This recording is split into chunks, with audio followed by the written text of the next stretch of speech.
Hello there. My name is Steven Acosta, and I am going to be doing a read aloud of one of my three books chosen for this assignment.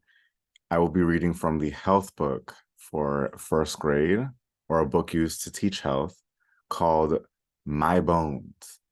And it is from the Inside My Body series by Emily C. Dawson. Okay, I will start sharing my screen now so that you can follow along with me.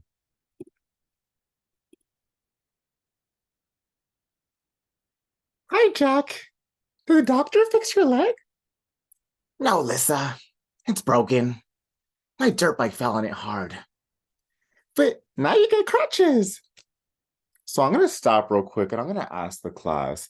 Um, so has anyone here, raise your hand quietly, a quiet hand, if anyone here has ever broken a bone?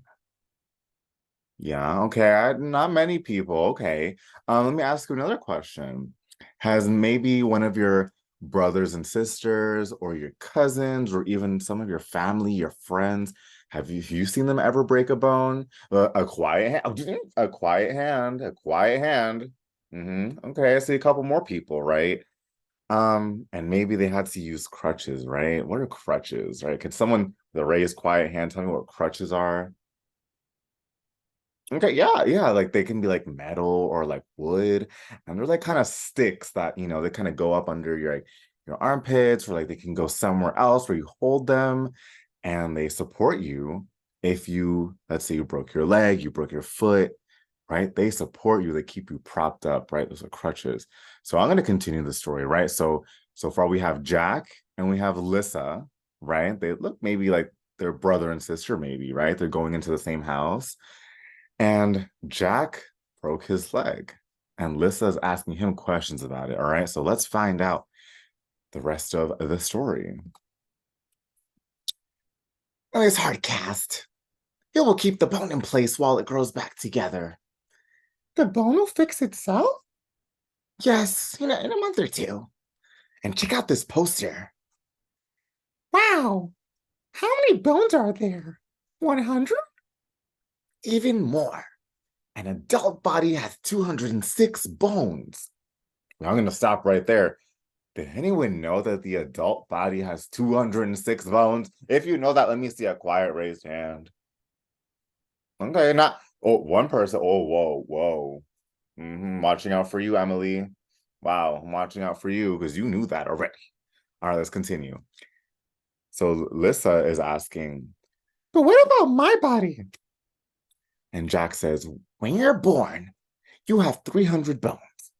Some bones start as smaller pieces. They grow together as you get older. This skeleton looks just like my Halloween costume, Jack.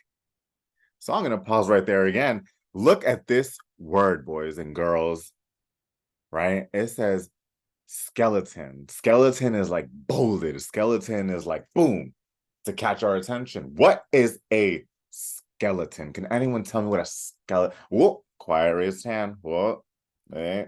All right, little Johnny. What's a skeleton? What is a skeleton? Right?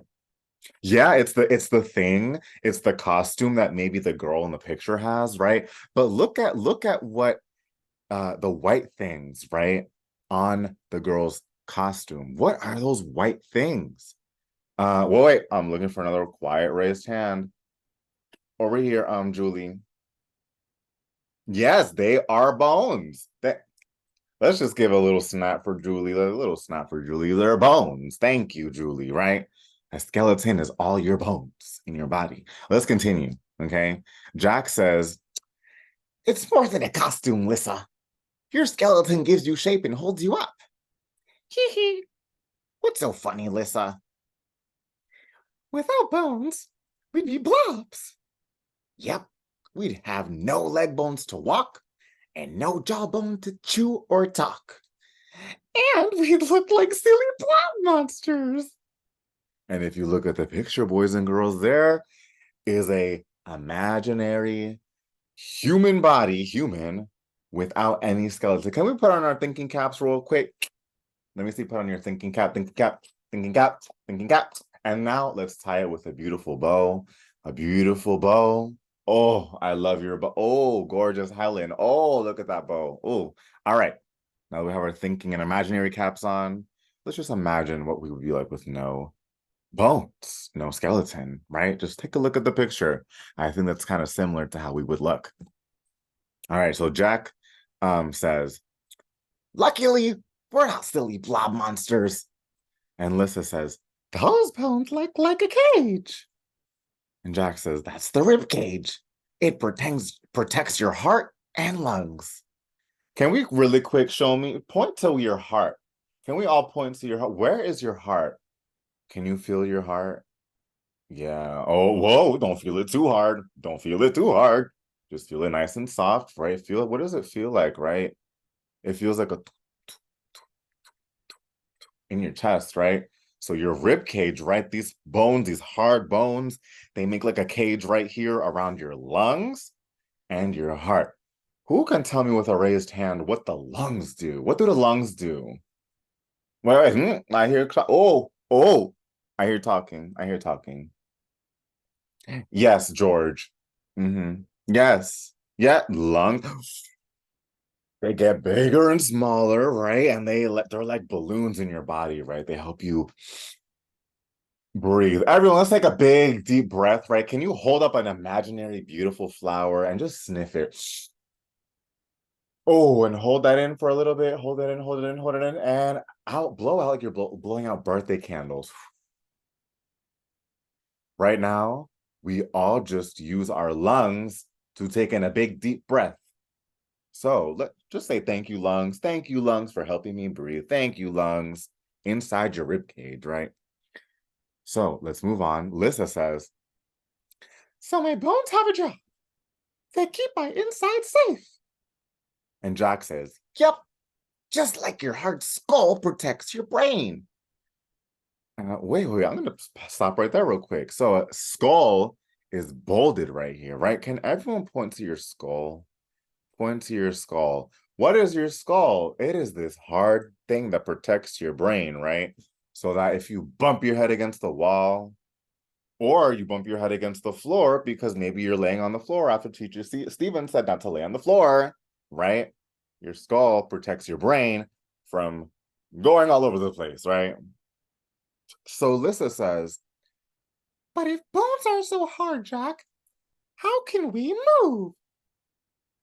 well, Jack says, your muscles move the bone that joints.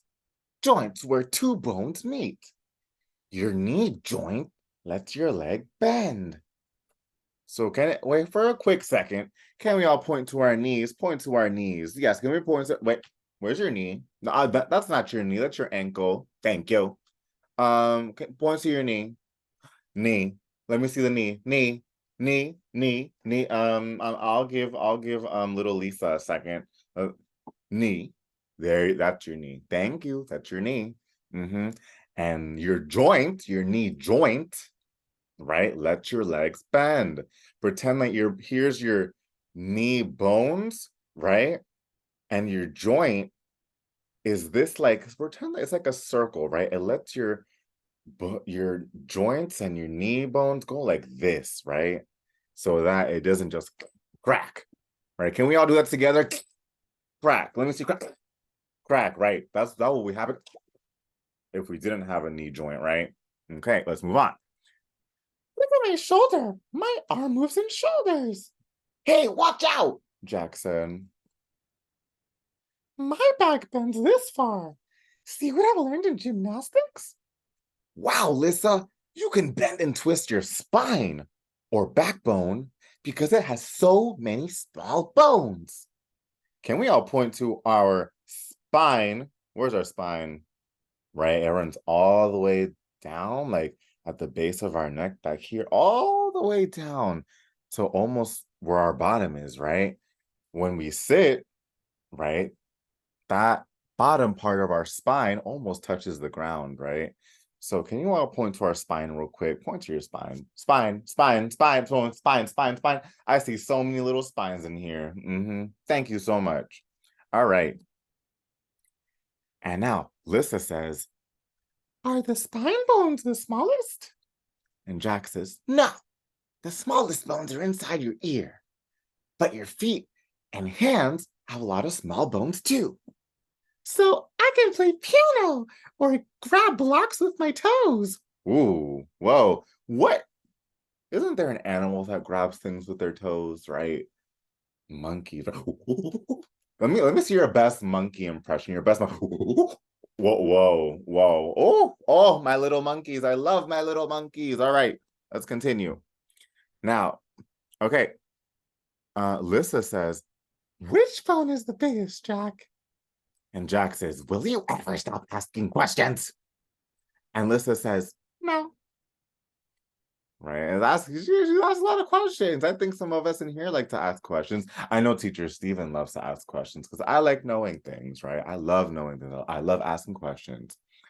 So, Jack says, the femur is the biggest and the strongest. Which bone did you break? Asked Lissa. And Jack says, The tibia. It's strong too, but even strong bones can break. That's why Mom always gives us milk, Lissa. Milk has calcium, which keeps your bones strong. and Lissa says, Then let's have milk and cookies. right? And here's this little picture, right? With a mini human skeleton, right? All the bones inside the human body. And it says body by the numbers. The skull, there are 22 bones in your skull. In the rib cage, right? The cage of bones that protects the heart and lungs, right? That has 24 bones. Your spine, remember we pointed to our spine? That has 33 bones. And your hand, let me see. Oh, everyone hold up your hand. Everyone hold up your hand, right? In your hand, including your wrist, right? Your wrist, this is your wrist. Let me see that wrist. Wrist, wrist, wrist. Including your wrist, your hand has 27 bones, right? And your feet, including your ankle, can we point to our feet? Where's our feet? Feet, including your ankle, right? The kind of spikes like a hammerhead shark that kind of stick out, right? That has 26 bones, okay? So that is all, boys and girls. Thank you so much. Can you tell me a couple of things that you learned from this story? What was your favorite part of this story? What was your favorite part? Okay, Johnny. Oh, you liked one. What? You liked when Jack was crying after his dirt bike fell on him? That's not nice. That's not nice. Johnny, that's not nice. What do we do if we see a dirt bike falls on our friends? Right? We ask them if they're okay. We check on them. We don't point and laugh. That's not nice, right? I hope Jack's okay. I hope Jack's okay, right? And I think he'll heal up pretty fast, right? Okay. Heather, what was your favorite part? Oh, you liked when Lissa did like the back stretch, like the back bridge, right? The backwards bridge with her spine curving, right? And she learned that in gymnastics. Did you learn that too in gymnastics, Heather? Wow. Wow. Maybe one day you can show the class, right? You can show us what you can do, just like the girl in the story, right? Maybe one day. Okay. All right, boys and girls, that's it for today. We're running out of time. So now we're going to do an activity. Okay. All right. Thank you so much for listening to this Read Aloud. Bye-bye.